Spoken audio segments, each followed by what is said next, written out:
Wade n'aurait jamais imaginé que John Dutton puisse être comme ça. À presque 70 ans, lorsqu'il s'est battu dans le restaurant ce jour-là, il était toujours aussi féroce qu'un jeune homme.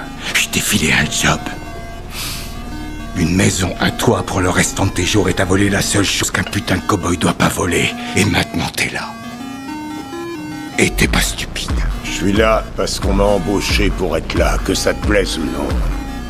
Et peut-être que c'est pour ça que j'ai été pris pourtant. Wade ne put que partir honteusement avec son fils. Sa dignité fut complètement anéantie. Tu choisis l'endroit, John, et je t'y rejoins. Wade, t'as un truc qui m'appartient.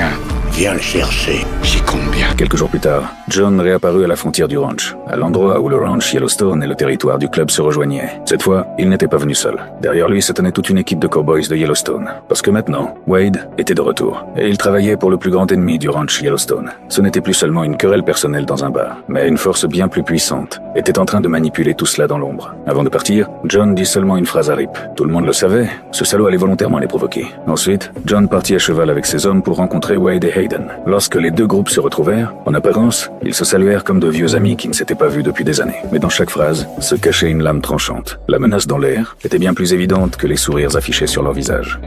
Ça faisait un bail, John. Ouais, pas assez longtemps si tu veux mon avis, espèce de salaud.